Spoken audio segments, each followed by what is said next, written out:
সোনার বাংলাদেশে মেধা দিয়েই যাচাই হবে যোগ্যতা। সোনার বাংলাদেশে গরিব ধনী সকলের জন্য মৌলিক অধিকার থাকবে, বাক স্বাধীনতা থাকবে, চিন্তার স্বাধীনতা থাকবে। আজকে আমি মনে করছি যে আমাদের সকলেরই এই অধিকারগুলো ক্ষুণ্ণ হচ্ছে মারাত্মকভাবে।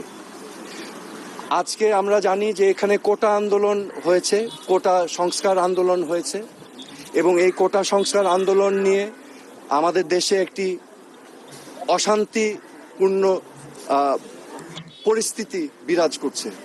এখানে শত শত মানুষ নিহত হয়েছে, নিরীহ 5 বছরের বাচ্চা থেকে শুরু করে 8, 10, 15, 16 ছাত্র, সাধারণ মানুষ সহ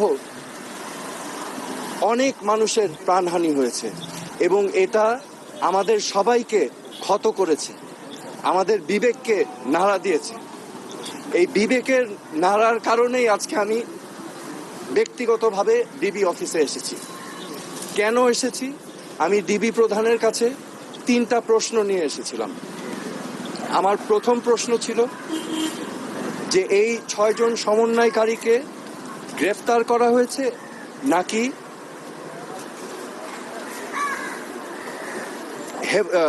সেফ কাস্টাডিতে নেওয়া হয়েছে।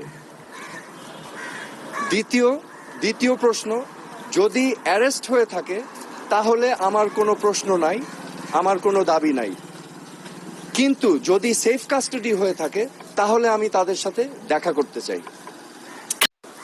আমাকে পরবর্তীতে ঊর্ধ্বতন কর্মকর্তার কথা বলে উনি আমাকে জানিয়েছেন যে এই 6 সমন্বয়কারী যেহেতু তাদের নিরাপত্তা নিয়ে উদ্বিগ্ন ছিল, সেই কারণে তাদেরকে সেফ কাস্টাডিতে নেওয়া হয়েছে।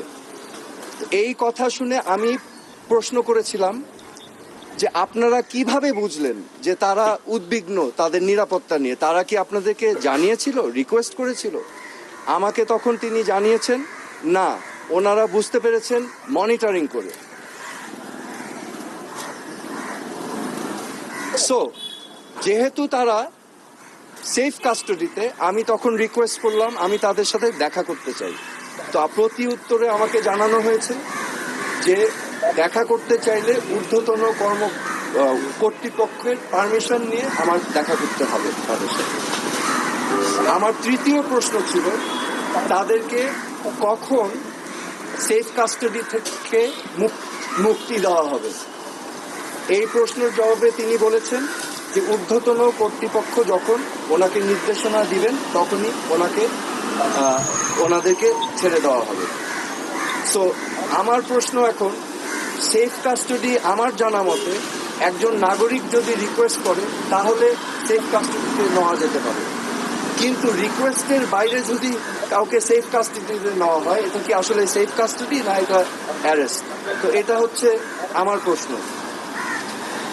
এখানে আমি আপনাদের সম্মুখে স্পষ্টভাবে বলতে চাই, এই ছাত্র আন্দোলন, কোটা সংস্কার আন্দোলন নিয়ে যে সকল ক্ষয়ক্ষতি হয়েছে, ক্ষয়ক্ষতি কিছুই না। ক্ষয়ক্ষতি কেন কিছু না? এই ক্ষয়ক্ষতি যে সম্পদের ধ্বংস হয়েছে সেগুলো তো জনগণের ট্যাক্স দিয়ে করা হয়েছে, এগুলো জনগণের সম্পদ, এগুলো হয়তো ভবিষ্যতে আমরাই আবার গড়ে নিব, কিন্তু একটি প্রাণ যেটা আমরা হারিয়েছি, একটি প্রাণও কি আমরা ফেরত পাবো? এই প্রাণ কি ফিরে আসবে? আমাদের মনে রাখতে হবে মুখ্য জিনিসটা কি, প্রাণের মূল্য কিন্তু কোটি কোটি কোটি কোটি কোটি টাকার থেকেও অনেক বেশি, অমূল্য। আমার আজকে আপনাদের সামনে আমি স্পষ্টভাবে বলতে চাই আইন শৃঙ্খলা রক্ষাকারী বাহিনীদের, আমাদের সেনাবাহিনীদের, যে আমাদের ছাত্রছাত্রী ভাই বোনদের বুকে যেন আরেকটা গুলি না যায়। আপনারা বিরত থাকুন, এটা ঠিক না, দিস ইজ নট রাইট। আমার মনে হয় যে এখানে একটা সমূহ সমাধান প্রয়োজন, এবং সমাধানের প্রথম কাজ যেটা করতে হবে, প্রতিটি হত্যাকাণ্ড সুনির্দিষ্টভাবে ইন্ডিপেন্ডেন্ট এনকোয়ারি করে বিচার করতে হবে, এবং এগুলোর জন্য যারা যারা দায়ী তাদেরকে আইনের আওতায় আনতে হবে। বিচার বহির্ভূত কোনো হত্যাকাণ্ড করা যাবে না, এবং আমাদের এই সমাধান রাজনৈতিকভাবে করতে হবে। এই সমাধান সবাইকে নিয়ে আলোচনার মাধ্যমে করতে হবে। এই সমাধান করার জন্য প্রথম শর্ত আমি যেটা বললাম যে বিচার করতে হবে। এই প্রাণহানির প্রত্যেকটা প্রাণহানির বিচার করতে হবে এবং যারা এটার জন্য দায়ী তাদেরকে আইনের আওতায় আনতে হবে। তারপরে আলোচনার মাধ্যমে সমাধান করতে হবে। আমি তীব্র নিন্দা জানাই এবং প্রতিবাদ জানাই।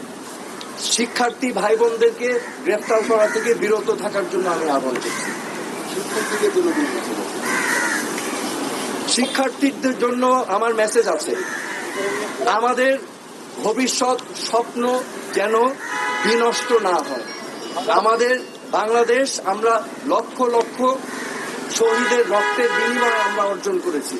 এই দেশটা তোমাদের, এই দেশটাকে তোমাদেরই করতে হবে। It is your responsibility. Do not lose hope.